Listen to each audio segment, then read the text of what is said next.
Did you learn anything from watching The Good Place? Considering it's all about like morals and philosophy. So I already know most of the subject matter that they addressed. Or something that, it reminded you of something.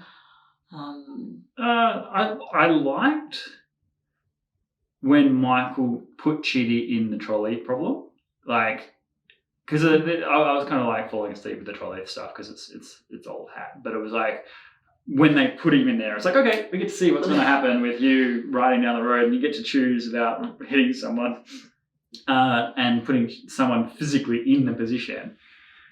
It did actually create something that I thought was interesting. Okay, where were we at? Yeah, trolley problem. So the trolley problem is where it's a moral dilemma where you've got an uncontrolled train basically going down the track, and it's about to hit 5 people, and you can pull a lever to push the train onto another track, but in doing so you'll kill one person. That's the basic thing. Now, most people will pull the lever and move it onto another track and kill one person. And that's called sort of utilitarianism, to say that what is judged is the ultimate good, ends justify the means, effectively. Like you're killing one person, but you're saving 5. So even though it's an unpalatable thing to do, it is actually the morally correct thing to do. This is what people who pull the lever would say. But then you make it increasingly complicated. So what happens if you know the person on the other track is someone you're close to? Or, what if it's a child? And then you can actually make it even more complicated than what the show went down, which is, okay, let's say there is a lever that will stop the train completely, and it's over there, but there is a big fat person in the way, right? Okay. And what you need to do is you need to push them off the bridge onto the ground, in which they'll die. This is part of the... You actually, what you're supposed to do is make the trolley problem more and more complicated, right? Yeah. So, so there was this, so there's like a platform and the lever's there, and what you do is you push the fat guy off onto the ground, and then you can hit the lever, right? But in pushing the fat guy off the ground, you kill that person, but you save the 5 people on the thing. And is it still the right thing to do, and why not? That's 6 people. Yeah, so you got 5 people on the track, right? Yeah. And instead of just pulling a lever and putting it onto another track, you physically have to kill someone in order to stop the train. Okay, so in the first case, it's like 5 people on one track, 1 person on another track. You pull the lever, the trolley goes onto the other track, and you kill the 1 person. But all you're doing is pulling a lever. So your personal connection to it is somewhat detached. But let's just say you could pull a lever that stops the train completely. Yeah. Right? Well, you can't reach the lever. You have to actually physically push someone to their death in order to grab the lever and stop it. Okay? And so in this instance, you're still only killing 1 person, but you're physically killing them to actually stop this train. Does that make sense? Yeah, that makes sense. Anyway, so actually, look, for interest's sake, I did actually ask a bona fide psychopath about this once, this particular variation. And he said, he's very charming. He said, yes, I would, but I'd be very polite about it. I wouldn't fat shame them or anything. I thought that was great. It was a really good answer. But also it was, that's pure utilitarianism, where you kind of just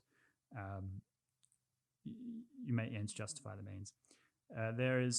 But these scenarios I find to be genuinely very basic as a rule, and something that can lead to a lot of confounding results. So for example, one thing that came up in the show, which I think is a problem, and I think has been shown to be a problem, is the whole surgeon situation, where you find one healthy person that you do some tests on, and it shows that they are a perfect match for all these people that need organ transplants by some miracle, right?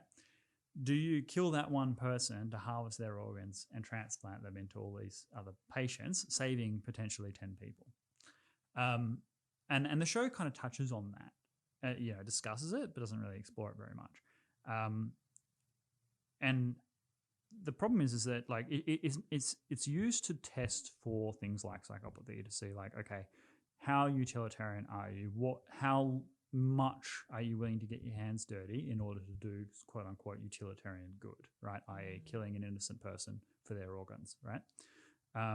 The problem with that particular scenario is that if someone imagines themselves as a surgeon, they probably think that their role isn't to do the most good. Their role is to perform good surgery, right? So it's not their job to harvest organs from good people, to like from healthy people, to give them to other people. Their job is to harvest organs as they're presented to them, to do their surgery to which they've been assigned. So many otherwise psychopathic surgeons might say, it's not my job to make this decision. It's a silly scenario. And it is a silly scenario because that's not their job. Yeah. So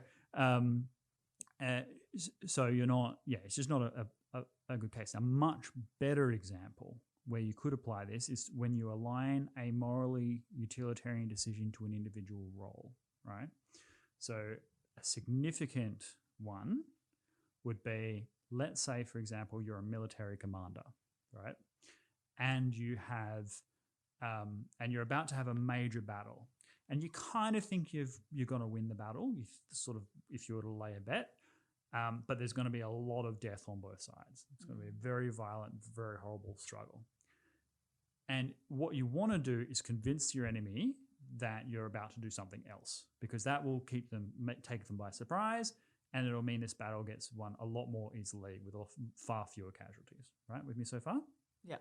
So let's say you've got a loyal, proven spy, right? And you give them false information, and you send them to a place where you know they'll be captured, tortured, and killed, right?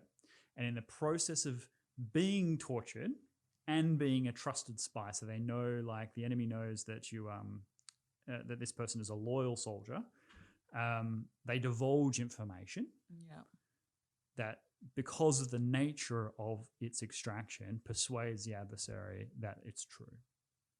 And then they go, okay. And then you win the battle more easily. Do you send that soldier, right? Or do you take the risk that they'll be prepared and fight a longer, bloodier battle? That's true utilitarianism work. That's an actual decision that a military commander might make. Whereas a surgeon's never going to make the decision to kill someone to harvest their organs. It's just not their job. So it's kind of an unreal situation for them, and it doesn't reveal the moral character of the person saying it, unless they said, oh yes, I'll absolutely do it. But then they're probably just more stupid than utilitarian. Yeah. Does that make sense? I don't know. Yeah, that makes sense. Oh my god, so dark. So this is where like the Jason characters pop up and just like tell a fart joke. Like that's why when we talk about moral philosophy and moral philosophy, that can get really dark, because you're dealing with human life, and what is the value of human life. Because one I guess about that trolley problem was, if you knew that one person, and then if it was 5 people that were criminals instead of that one person, like it's very complicated. There is a right answer to this, and there are going to be philosophers out there that absolutely disagree with what I'm about to say, but this is my view. You need both types of people. You need the person that, see, there's a type of person who can make a decision where they're willing to kill 5 people to save one person and be absolutely confident that they've done the right thing, that one person was really important because they had like a secret, vaccine or something that would save a lot of people, or that like they were all bodyguards or something. Like there's a reason why they made this calculation, and they spend the rest of their lives very confident that they've done the right thing. Okay. And then there's another group of people who come to that same situation where everybody dies. And this was what I really loved about the trolley problem as presented in the show, right?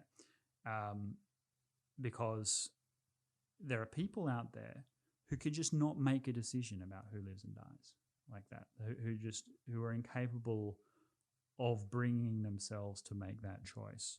And so everyone in the situation perishes. Now you go, well, that's a terrible outcome. Everyone perished. But if everyone in the world was like that, unable to make a decision as to who lives and who dies, then the world would be a much better place. Because you wouldn't need the people who can make those decisions, because everyone would be kind to each other. Everyone would love each other. There wouldn't be violence in the world. And so those people of extremely high empathy, they are needed. But then there are also people who don't have that empathy, who can make a serious, quick decision to deal with a crisis, because that's the world we live in today. So you need both people.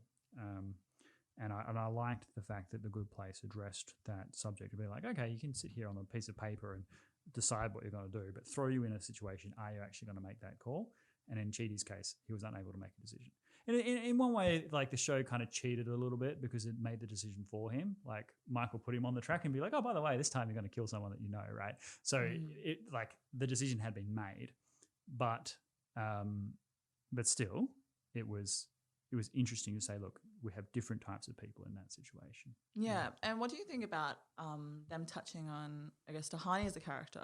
She did so much good in the world, but her intentions were bad. What do you think about people who do the good acts but might have a more self-indulgent motivation? Like, are they still good? Yes, they are. Because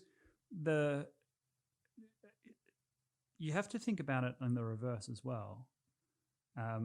Like, if someone has bad motivations, they can do bad and they can do good.